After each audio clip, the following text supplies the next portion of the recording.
Hello and welcome back to my channel.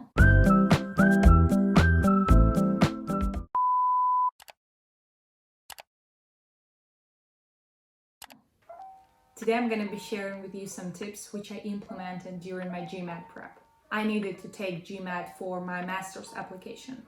I eventually applied to London Business School, Imperial College, London School of Economics. Initially, I registered to take it in the middle of June so that I had the entire summer for a possible retake. However, I ended up taking GMAt in the end of August because I had to reschedule it 3 times due to COVID. And this leads us to the first set of advice, which you should do before you dive into solving the problems. Tip number 0 is check your university or business school application deadlines. Now, although this tip is not entirely connected to the GMAt preparation itself, these two things are closely related. Taking GMAt is one of the requirements for the universities and business schools applications. That's why you need to make sure that you're familiar with the application rounds, deadlines, so that you are ready with your GMAt scores when needed.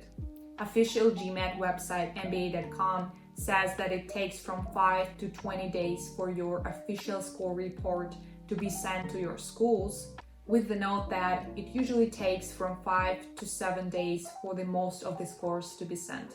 Also, don't forget to reserve some extra time, say 1 month, in case you need to retake GMAt and take some time to go through additional practice tests. Let's now move on to the next tip, which is plan your test date and register as soon as possible. Even though you're planning to take your GMAt test in a couple of months, for example, for me it was in 6 months, it is crucial not to put off the registration because this may end up in 0 available spots on your date and time. I had many classmates who initially planned on taking the GMAt in September and applying in the first application round to university. However, they ended up taking GMAt in November or even December or January, and they applied in second and third and next rounds of the application process, which decreased their chances of being accepted. Because the earlier you apply, the higher are chances of you being accepted, due to the higher number of available places at university, of course. There are usually several time slots per day and several dates available for each month. You can register for GMAt from 6 months to 24 hours before your anticipated test date. You can check all the available time slots and dates on the official website mba.com in your GMAt account. GMAt is the official organization which conducts the GMAt exam. When you're thinking about your desired test date, it is important to keep in mind that for the average person, according to statistics which you can just Google, it takes 2-3 months to fully prepare for GMAt and to pass it on a good score. And from this follows my next tip. Start your prep at least 2-3 months before your chosen test date. For example, majority of universities and business schools open the application process in September, October. And for some students, it may mean that they will start their preparation in May or June and take their GMAt in August. But if you're uncertain and you know that you have some problems, for example, with school math or with reading large text in English, you might consider starting preparation earlier. You should apply this advice taking into account your personal knowledge and experience. But the key thing here is to be realistic. Don't put off your prep if you are not a native English speaker or you had a solid C or D on your math at school. And overall, I would suggest for you to reserve at least 3 months. So now that you're fully ready to actually start solving the problems, here comes my next tip. Research about the exam structure. This is the very first thing one needs to do before diving into the problems. And why? Well, because once you're familiar with the exam structure, you know how much time you can spend on certain types of questions. And this way you can practice more efficiently. So for example, once you read about the exam structure, you would know that for sentence correction, an average time is 1 minute. So you cannot spend more than 1 minute. Or if you see that you spend, for example, 2 minutes on one sentence correction question, you know that on the next question you have 1 minute less. So what I did is I wrote down the exam structure and I wrote the time allotted for each each type of the question. I know that GMAT has quant section and verbal section. In quant, there are data sufficiency questions and problem solving questions. And I know that for each quant problem, I can spend 2 minutes max, and it does not depend on the question type. However, for the verbal, for each type of the question, the time varies. So you have to go through the exam structure and look for the time you can spend on each type of the question. The next set of advice is about solving the problems using the right strategies. The first tip, which I kind of mentioned previously, is to time each practice. If you don't time your practice, you're practically doomed.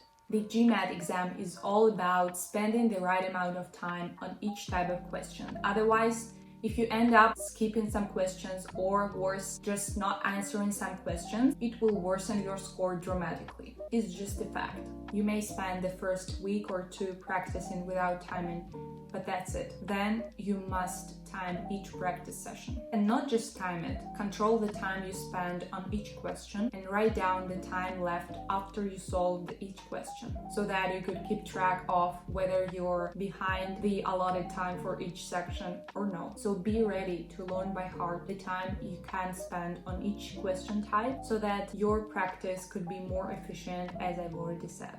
So this may sound tough, but it's quite simple. For example, when you see a sentence correction question, you think, okay, I can spend 1 minute for this question and 1 minute only. I could spend more than 1 minute, but then I should take this into account and spend less time on the next question. And don't worry, after practicing for a couple of days or weeks, you will get used to the timing and it will not be that tough as it is in the beginning. The next advice I'd like to give you is to start with making a cheat sheet for the quant section so that you could remember all the formula and math rules. You may not remember every single math rule from school, and that's okay. I've been there. Just take a look on the GMAT official guide, which you can purchase on the official website nba.com, and quickly go through the theory. Write down everything you find difficult and then just memorize and understand it. I also suggest to do the same for the verbal part. For example, for the sentence correction, you'll have to go through the English grammar rules, punctuation rules, etc. So I just suggest you to write those down if you have difficulty with them. Also, for the critical reasoning and reading comprehension, there are certain strategies which are best to use when solving those problems, and they are all outlined in the theory section before all the practice tests. The next tip is really important and not quite intuitive. It is, do not solve the problems directly on the pages of the textbook. Write down all the solutions on a separate spreadsheet.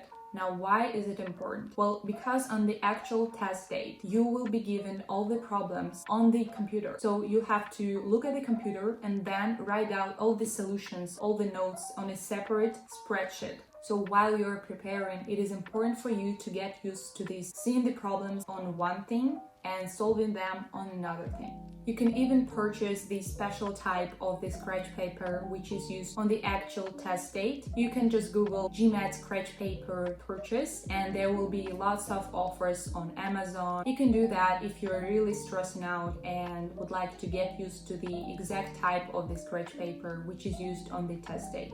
For me, I didn't do that. I was okay with using a usual iPad and solving my problems there. And finally, the last tip is section your scratch paper. You have to be organized in order to pass the GMAT on a grade score. On the test date, you will be stressing out and it's highly likely that you could get lost in your own scratch paper. For that, I suggest you to section it. What I did is I just divided the entire paper in 2 parts vertically. These were the tips which I used. Some of them I created myself and I believe that they helped me to pass the GMAT at 700 plus score at the first sitting. After taking GMAT, I applied to several universities and I ended up accepting the offer from London Business School. I hope that these tips that I just shared will help you to get into your dream school. Like and subscribe to support my channel and see you in the next video.